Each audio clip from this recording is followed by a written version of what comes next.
Halo, Assalamualaikum warahmatullahi wabarakatuh. Kembali bersama saya di SK Talib Channel. Pada video kali ini kita akan belajar bagaimana cara menentukan perubahan entalpi reaksi atau delta suatu reaksi berdasarkan perubahan entalpi pembentukan standar atau delta HF. Baik, sebelumnya kita ingat kembali atau kita pelajari kembali perubahan entalpi pembentukan standar atau delta HF. Itu apa yang dimaksud dengan perubahan entalpi pembentukan standar? Nah, perubahan entalpi pembentukan standar merupakan perubahan entalpi ketika satu mol senyawa terbentuk dari unsur-unsurnya pada kondisi standar. Contohnya misalnya, pada pembentukan 1 mol H2O cair dari gas hidrogen dan oksigen, entalpinya adalah min 285,8 kJ. Nah, ini persamaan termokimianya berarti H2 ditambah dengan setengah O2 menghasilkan H2O, di mana delta H-nya min 285,8 kJ per mol. Nah, ini artinya adalah reaksi ini merupakan reaksi pembentukan H2O, karena H2O terbentuk dari unsur hidrogen dan unsur oksigen. Nah, ketika reaksi ini terjadi, ternyata dilepaskan kalor sebesar 285,8 kJ. Nah, ini untuk 1 mol H2O. Ini koefisiennya 1. Nah, dihasilkan 285,8 kJ per mol. Jadi delta H ini disebut sebagai delta H pembentukan pada saat 1 mol air terbentuk dari unsur-unsurnya. Atau kita lihat sekarang contoh yang kedua, pembentukan 1 mol gas CO2 dari unsur C dan unsur oksigen. Nah, ternyata melepas kalor sebesar 393,5 kJ. Maka persamaan termokimianya adalah C ditambah O2 menghasilkan CO2. Nah, ini berarti adalah reaksi pembentukan CO2. Karena CO2 terbentuk dari unsur C dan unsur O, atau pembentukan 1 mol CO2 dari unsur-unsurnya. Dari mana kita tahu 1 mol CO2? Nah, ini koefisiennya 1. Berarti ini pembentukan 1 mol CO2. Disertai pelepasan kalor min 393,5 kJ. Maka delta H-nya ini disebut sebagai delta H pembentukan karena menyertai reaksi pembentukan CO2 ini. Nah, harga delta HF atau entalpi pembentukan dari beberapa zat bisa kita lihat dalam tabel berikut. Dan ini hanya sebagian saja ditampilkan karena zatnya terlalu banyak kalau ditampilkan. Misalnya di sini H2O. H2O yang berfasa gas itu entalpi pembentukannya adalah min 241,8 kJ per mol. Jadi untuk 1 molnya 241,8. Kemudian H2O yang berupa liquid ini min 285,8 kJ per mol harga delta HF-nya. Begitu pula senyawa-senyawa yang lain, misalnya seperti sampai di sini ada NH3 yang berupa gas, itu entalpinya adalah 45,9 kJ per mol. Dan perlu diingat, untuk entalpi pembentukan unsur bebas itu adalah 0. Jadi entalpi pembentukan unsur atau delta HF untuk unsur adalah 0. Kalau senyawa di sini dicantumkan beberapa senyawa delta H-nya. Baik, sekarang kita lanjutkan ke materi pokok kita, yaitu menentukan perubahan entalpi suatu reaksi. Nah, pada dasarnya suatu reaksi kimia itu terjadi karena adanya perubahan kimia dari reaktan atau zat yang bereaksi menjadi produk atau hasil reaksi. Nah, seperti misalkan NH4NO3 berubah menjadi N2O ditambah dengan 2H2O. Nah, ini di sini reaksinya adalah NH4NO3 dan produknya adalah N2O dan 2H2O. Nah, di sini berarti reaktan mengalami perubahan secara kimia lalu membentuk produk. Oleh karena itu, perubahan entalpi suatu reaksi dapat juga ditentukan melalui data perubahan entalpi pembentukan standar dari reaktan dan produknya, yaitu selisih antara delta HF reaktan dan delta HF produk. Maka perubahan entalpi reaksi dapat dihitung dengan rumusan seperti ini. Jadi delta reaksi sama dengan jumlah atau sigma dari delta HF produk dikurangi dengan delta HF reaktan, atau delta HF sebelah kanan dikurangi dengan delta HF sebelah kiri. Produk kan adanya di sebelah kanan, sementara reaktan adalah di sebelah kiri. Jadi sekali lagi tolong ini diingat-ingat bahwa delta suatu reaksi itu sama dengan jumlah dari delta HF produk dikurangi jumlah dari delta HF reaktan, atau delta HF sebelah kanan dikurangi delta HF sebelah kiri. Baik, sekarang kita lihat contoh soal yang pertama. Di sini contoh 1 adalah diketahui delta HF CaO3 itu adalah min 1207 kJ per mol. Kemudian delta HF CaO min 635,5 kJ dan delta HF CO2 min 394 kJ per mol. Pertanyaannya, tentukanlah berapakah perubahan entalpi atau delta reaksi untuk reaksi penguraian CaCO3. Di mana ini reaksinya? Nah, ini reaksinya adalah CaCO3 kemudian berubah menjadi, nah ini berubah menjadi CaO dan CO2. Baik, sekarang kita selesaikan soal yang pertama ini. Nah, untuk menghitung berapakah delta H reaksinya, di sini kita tulis dulu delta H reaksinya, yaitu rumusnya delta H reaksi itu sama dengan sigma dari delta H produk ya. Tadi delta H produk atau delta HF dari produk. Nah, gitu. Kemudian dikurangi dari sigma atau jumlah delta HF reaksi. Nah, gitu kan tadi rumusnya ya. Nah, kemudian sekarang delta HF produknya di sini ada CO2, CaO ada CO2. Nah, berarti delta HF dari CaO kemudian ditambah dengan delta HF dari CO2. Itu untuk produknya, dikurangi dengan delta HF dari reaktan. Delta HF reaktannya adalah CaO3.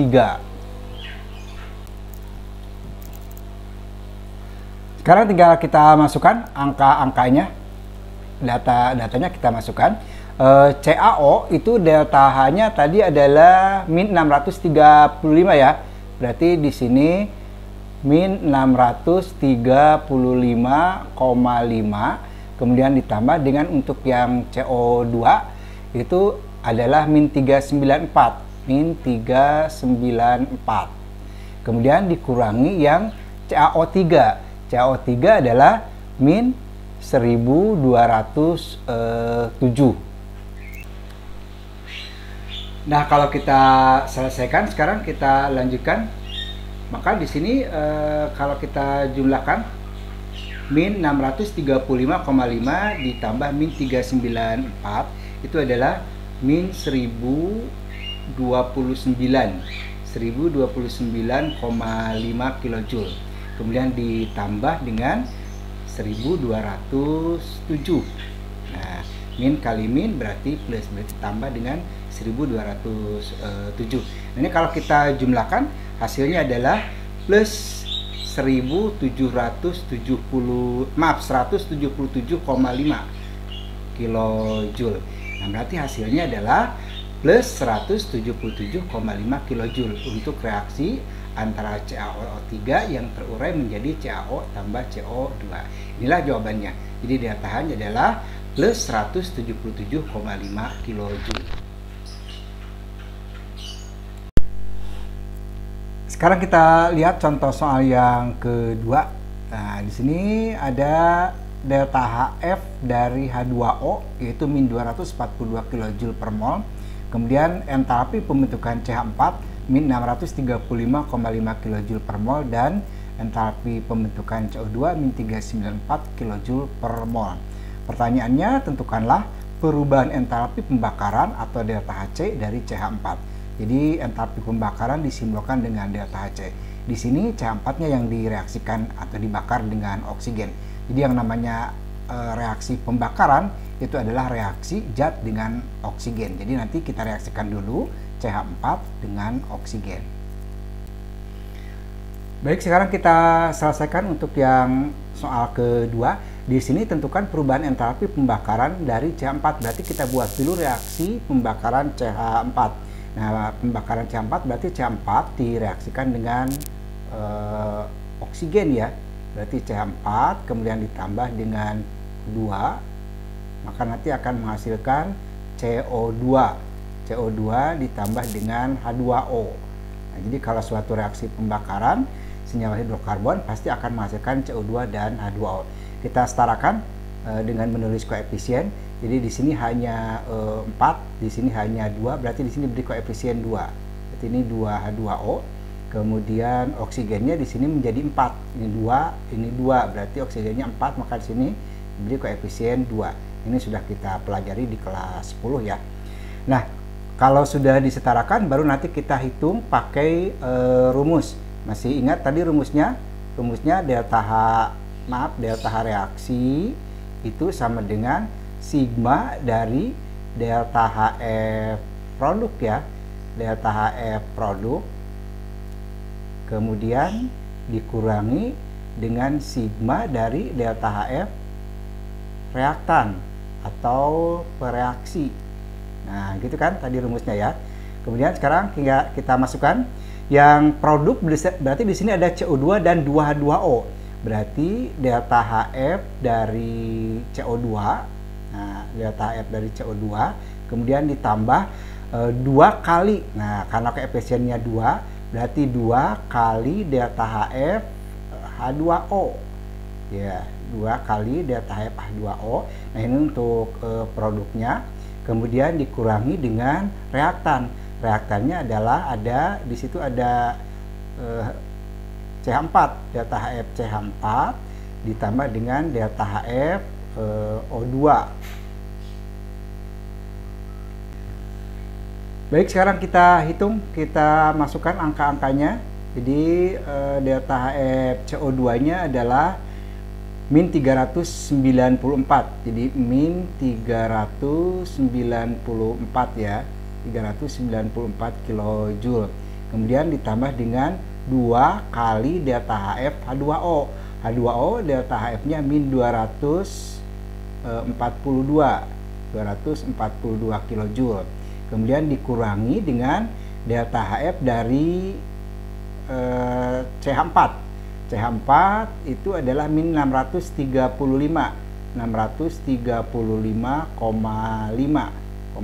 kJ dan delta HFO2 unsur adalah 0. Jadi sudah dijelaskan bahwa delta HF unsur bebas adalah sama dengan 0. Baik, sekarang kita lanjutkan, kita selesaikan penghitungannya. Nah, berarti di sini berarti adalah min 394 kemudian dikurangi 484. Yang 2 kali min 242 adalah min 484. Kemudian ditambah dengan 635 ya, 635,5. Kemudian min 394 dikurang 484 adalah min 878 ditambah dengan 635,5 dan hasilnya adalah min 242,5 kJ. Nah, jadi delta H reaksi untuk pembakaran CH4 di atas itu adalah min 242,5. Sekarang kita lihat soal yang ketiga. Diketahui entalpi pembentukan H2O adalah min 242 kJ per mol, entalpi pembentukan C2H2 plus 52 kJ per mol, entalpi pembentukan CO2 min 394 kJ per mol. Nah, jika 5,2 gram C2H2 di mana MR-nya 26 dibakar secara sempurna sesuai dengan persamaan reaksi ini, C2H2 tambah O2 menghasilkan CO2 dan H2O. Maka kalori yang akan dihasilkan adalah, nah berapa kalori yang dihasilkan jika C2H2 yang dibakarnya sebanyak 5,2 gram. Nah, sekarang kita hitung dulu pakai rumus yang tadi, di mana delta H reaksi itu adalah sama dengan sigma dari delta HF produk ya. delta HF produk, kemudian dikurangi dengan sigma atau jumlah dari delta HF reaksi atau reaktan. Nah, lalu kita sekarang masukkan delta HF produknya. Produknya ada 4CO2 dan 2H2O. Berarti di sini 4 kali delta HF CO2 ya, 4CO2 lalu ditambah dengan 2 kali delta HF H2O. Nah, kemudian dikurangi dengan 2 kali delta HF C2H2 ya, C2H2 lalu ditambah 5 kali delta HF O2. Nah, kita masukkan angka-angkanya. Nah, berarti di sini adalah 4 kali delta HF CO2. CO2-nya adalah min 394. Kemudian ditambah dengan 2 kali delta HF H2O. H2O-nya adalah min 242 ya. Min 242. Kemudian dikurangi 2 kali delta HF C2H2. C2H2-nya adalah 52 ya. 52 kilojoule, kemudian ditambah dengan 0 karena oksigen itu delta HF-nya adalah 0. Sekarang kita hitung, kita selesaikan. Berarti ini 4 kali min 394 adalah min 1576 ya. Kemudian ini dikurangi 484, kemudian dikurangi 104. Nah, ini kalau kita selesaikan, kita hitung jumlahnya adalah min 2164 kilojoule. Tapi ingat, ini adalah untuk 2 mol. Karena di sini C2H2-nya sebanyak 2 mol. Jadi yang ini adalah min 2164 adalah untuk 2 mol. Jadi sekali lagi bahwa delta H yang dihasilkan adalah min 2164 kilojoule. Ini adalah untuk 2 mol. Untuk 2 mol C2H2. Nah, sekarang kita hitung berapa delta H untuk 5,2 gram C2H2. Berarti C2H2 yang 5,2 gram ini rubah dulu ke dalam mol. Kita hitung di sini, ya. Jadi mol dari C2H2. Nah, ini mol dari C2H2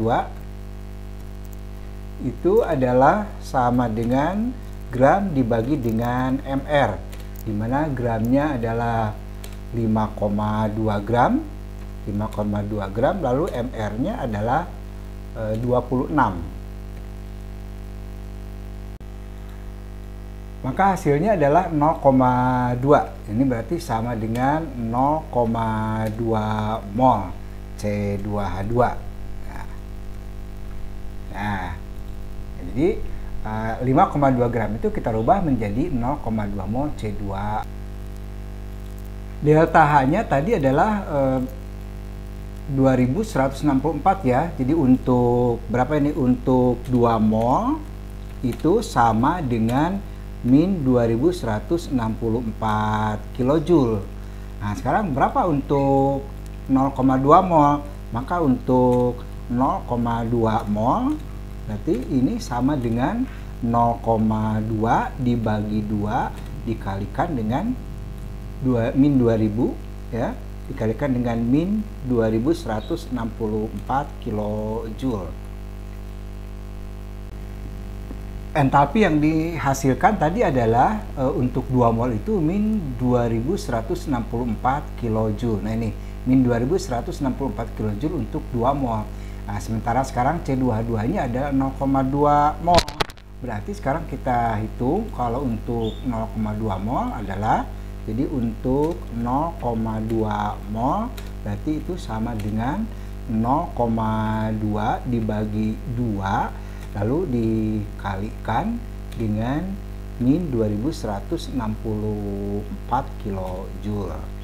Nah, berarti ini hasilnya adalah 0,2 dibagi 2 itu sama dengan 0,1. 0,1 mol. 0,1 mol dikalikan dengan min 2164 ya. 2164 kilojoule. Maka hasilnya kalau kita selesaikan, hasilnya adalah 0,1 kali min 2164 kilojoule adalah min 216,4 kilojoule. Nah, ini adalah hasil akhir dari soal yang ini. Ya, sekali lagi hasilnya adalah min 216,4 kilojoule.